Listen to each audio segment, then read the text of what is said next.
All right, we're on record today for the initial disposition regarding both children. May I have the names of our participants, please, beginning with our guardian ad litem? Nicole Underwood. She had texted me earlier and said she was on. Okay. Well, let's go around and introduce who all is still here. Anastasia Thomas, counsel for the department. Megan McVeigh from the department. Michael Brooks, I represent the mother, Melissa Gabriel. Would you identify yourself? I'm Melissa Gabriel. I'm the mom of the kids. Alexis Stang, appearing on behalf of Joshua Esterline, respondent father. I'm the father, Joshua Esterline. Okay, who's coming in under CJ's phone? Christopher Kassar. And what brings you into the courtroom this afternoon? I was told to be here for the hearing. Judge Saul, I believe the father for one of the other children. Oh, Christopher Kassar? Is that what you said you were? Okay, thank you. Well, Thank you. that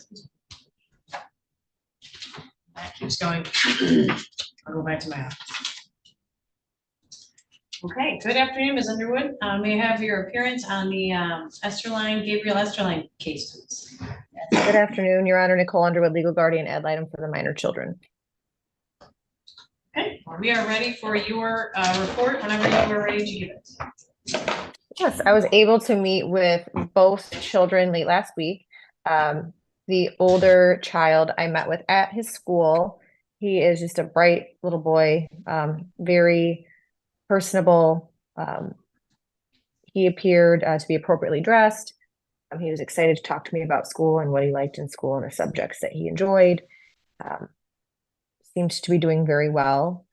I went to Miss Gabriel's home and met with the younger child, also another very happy child. Giggled the whole time, smiled, showed me her toys, showed me the things that she had in her home. She also seemed appropriately dressed. I believe that at this point in time, their needs seem to be being met, although there are concerns as the GAL just with the drug use of mom. But other than that, like I said, at this point, the children do seem to be doing well with where they are, and they seem, like I said, they seemed to be healthy and happy kiddos. Your first witness, Ms. Thomas. Yeah, no problem. It's like that.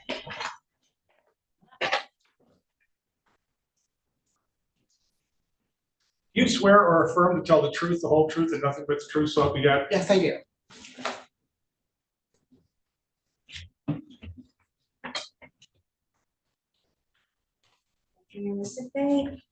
You've prepared a court report for today's hearing, is that correct? Yes. And part of your court report will include several attachments, the proposed case service plans for Ms. Gabriel, Mr. Esterline, and then there's court orders for the custody matter for the older child, the DNA scheduling information for the youngest child, and then some forensic fluid drug screens and a family team meeting note. Is there any other information that you've circulated since you've filed this report? The only additional information I have is another positive drug screen for Miss Gabriel. When was the last drug screen sampled? What date was that taken? I left, it's right there on my phone. Can I come get my phone? I can get it for her. Black or pink? Black, please. Thank you. There's actually two that I have one pending from, let me get the date here. Oh, no, it's gonna spin.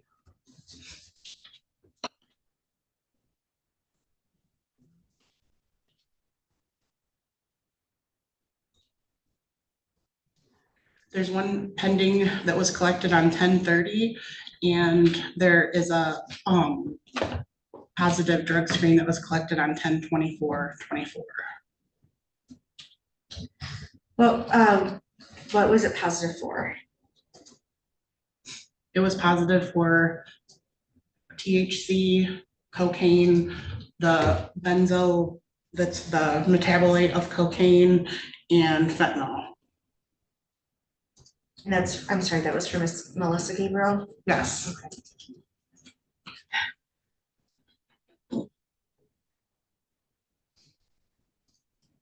As it stands right now, do you still believe that there would be a risk of harm to the children if they were to, if the court were not to exercise jurisdiction over the family? Yes.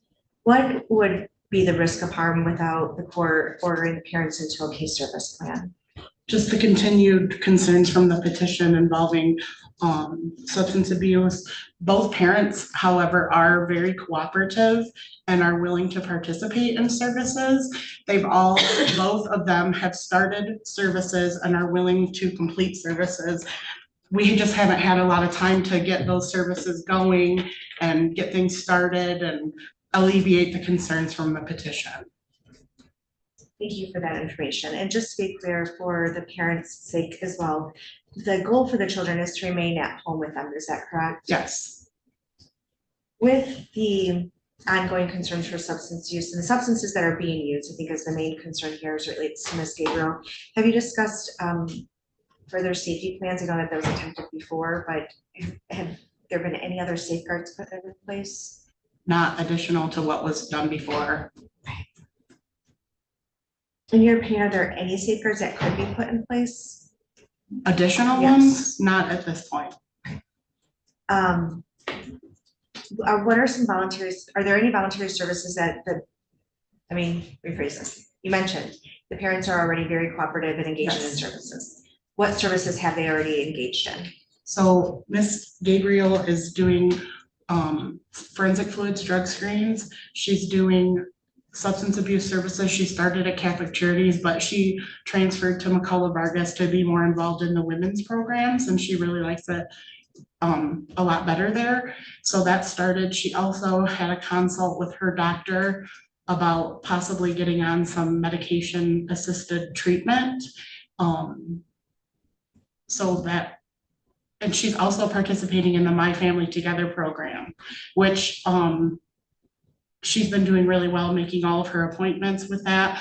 She also made doctor's appointments and followed through on doctor's appointments for the kids.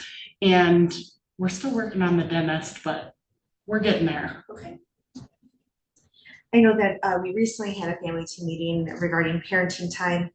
For the record, can you just quickly highlight the proposed parenting schedule that would, in your opinion, adequately safeguard the oldest child? I have to refer to my notes because I get confused about this. He started, I know the oldest child went to his father's house on Friday. And so that was really good because it'd been a significant period of time before that he had not seen his dad, and they were both looking forward to seeing each other. They both told me that. Parenting time for dad will be every Monday at 6 p.m. through Wednesday at 6 p.m. Mom shall have every Wednesday at 6 p.m. to Friday at 6 p.m. The parties shall alternate the weekends, which consist of Fridays at 6 p.m. to Monday at 6 p.m. Dad's weekends will begin on 11/1, which they did. This is the parenting time that the parties shall follow unless they otherwise agree, and the parties shall work together to equally divide holidays so the child has holidays with both parents. And they do get along with each other. They're able to communicate. A lot of times we don't get that with parents, but they are able to, you know, hey, today's a basketball game. It's a couple hours or whatever. Like they can speak to each other, which is really nice, honestly. So Wonderful. it's better for Jake, the oldest child. Yes, thank you so much for that information.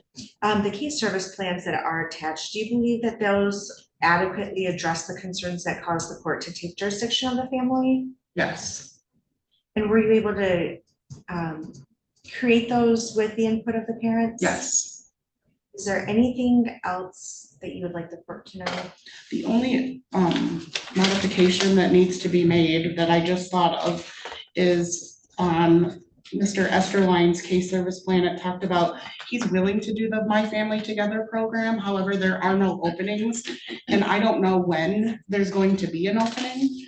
And I'm afraid it's going to be a very long time, and I don't think that's fair. So I was able to get on letter I of that he'll work with the Family Assistance Program. Okay. He'd agreed to that, Thank you for that. yes. Is there anything else that you'd like to state for the record? No, With that, Your Honor, I would move to admit the court report with the attachments. No objection. I have no objection either. No objection.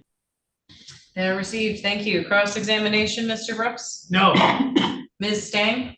Yes, just briefly. You testified as to the voluntary services that Ms. Gabriel has already participated in, but could you let us know if and what voluntary services Mr. Esterline has already participated in? yeah, he is willing to participate in whatever we ask him to do. However, the one thing that we would like to see him work on is parenting skills. And he was willing to work with the My Family Together program, which is a more intensive program, but I'm afraid there's not going to be an opening for several months. So we just spoke, I just got an opening on Thursday. It's called the Family Assistance Program. So that'll be less intense, but I think it can address the concern. Okay, and then I noticed that in the case service plan, it also says that he will submit to forensic fluid drug screens when requested. Has he been requested to submit to any of those yet? I have not asked him to Okay. recent. No. Okay, I have nothing further. Thank you. Ms. Underwood? I have no additional questions. Thank you. Redirect? Just a point of clarification, there's one drug screen in here for Mr. Esterline. in the Yes. report, but that was done, Prior to the case transferring to me. okay, and that was positive for THC, and there's no concern about, there's a safety plan in place for use and storage and all of that? Yes, and there were other, was there just one that I attached? I can't remember. Yes, so just one. There's no concerns with substance abuse, and he did safety plan around the THC. Yes. Thank you. No further questions, Your Honor. Any recross on those questions? no, Your Honor.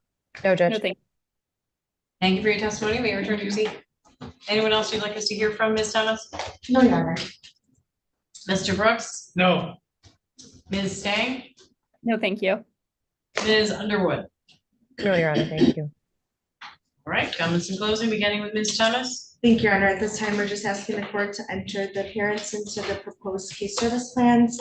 I believe that, as Ms. McVeigh testified, they are adequate to address the concerns that caused the court to take jurisdiction. I think with the parenting time set up, it will be really beneficial, not only for the kiddo, but for the parents to be able to work through some of those elements. And it's really nice to have parents who are motivated and will work together. I know that they also want to address child support and all of those things, and it seems like they're on the same page. So it's just kind of refreshing to have that here. And I know that there are some concerns, obviously, with moms still testing positive, and I think that's something we need to monitor just to ensure that the kiddos are safe. Ms. McVeigh has already done some due diligence with the DNA testing scheduled for Mr. Kassar and the youngest child. So we'll continue to look forward to the results of that. I don't know if we're noticed for putative father hearing, but if we are, I would just ask for an adjournment until the next review, at which point in time I'm hopeful we would have results back, with the understanding that if Mr. Kassar is the biological father, there would obviously be some steps that he could work through with Ms. McVeigh to establish a relationship with a child, if that's the intent there. But otherwise, just a standard 90-day review. And that's it. Thank you. Any comments, Mr. Brooks? if it ain't broke, don't fix it. Everything's going fine. Well, with the exception of your client's drug test results, but I trust that she's ready to start tackling that. I'm working hard on it here. All right, any comments today, Ms. Stang? Nope, just we're just requesting that you enter the case service plan and that a standard review be set. All right, Ms. Underwood. Thank you, Your Honor. Yes, I think that it's appropriate at this time to continue the at-home jurisdiction. However, I do agree with Ms. Thomas that close monitoring of Ms. Gabriel's drug use needs to continue, and I think Ms. McVeigh's done a great job of doing that so far. Ms. Gabriel and Mr. Esterline, they have a great 9-year-old boy. He's a wonderful kid, and I would hate to see him have to be removed from either of their homes. So I trust that they're going to continue working hard toward working on the case service plan and continuing to work together in order to provide a better life for their child, as well as Ms. Gabriel has a vivacious little 3-year-old that, again, needs her mom and needs a healthy mom. So I'm hoping that she's going to continue with addressing her addiction and working towards sobriety, and really look to see again if outpatient's not working, what other options may be available so that she can get the help that she needs. But I'm also, requesting that the at-home jurisdiction continue and that a standard review apply. Thank you. Okay. Well, the court finds all interested parties were given notice for purposes of today's hearing. We do have a copy of the judgment of paternity, which addresses custody to an extent. It doesn't look like the parties really concluded that. It was disputed at the time of the entry in November of 2021. And it looks like the child support was calculated at every other weekend for Mr. Joshua Esterline. So I do want to say I appreciate that being entered. And I appreciate the parties working together to put together a visitation plan. Is that in the family team meeting notes? Is that where that's at? Yes. Okay, can we incorporate that into the case services plan moving forward? Yes. And would you, Ms. McVeigh, also be willing to maybe look into the front of the court option for cementing that into an actual agreement in the child support case? There's a form down at the front of the court that the parties could utilize in order to ask for that to be modified. Okay. Potentially. Sure, So, Stella. yeah. I actually am planning to help my client with that. Great, excellent. Well, then poor Ms. McVeigh won't have to try to figure it out. Good, glad to hear it. Yes, did you review all of these documents in here, Ms. Stang? Yes, I did. Okay, so was your conclusion the same as mine, which is that there's sort of a de facto every other weekend, Yeah. but nothing? Okay, very good. So I appreciate you paying attention to that. Good, so we'll get that in place, which hopefully will allow us to look at permanency in the long run as the parents work on their challenges. The case services plans do appear to be correct and target the areas in which both parents need to make progress, and we'll watch that progress as they work on those services moving forward. And we'll do a review in 90 days. The children will remain placed with their mother and exercising visitation with father in the next 90 days as well.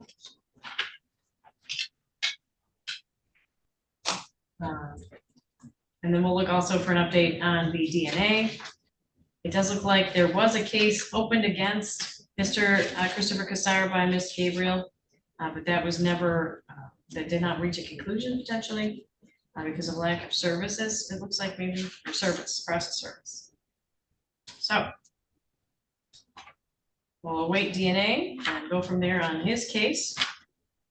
And we'll do a review in 90 days. We give you a date.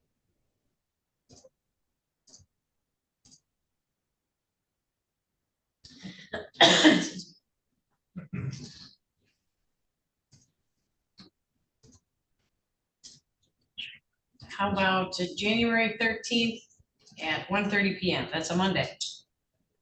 Any issues with that time-wise? Okay, so we'll be back for review on Monday, January 13th at 1:30 p.m. I'm sorry, Judge. I have 2 pre-trials at 2:00 and 2:10. I appreciate you letting me know. Let's go out to, how about Tuesday, January 21st? 1:30? I can do that. All right, Tuesday, January 21st at 1:30. Any other questions? No, All right, I'll have the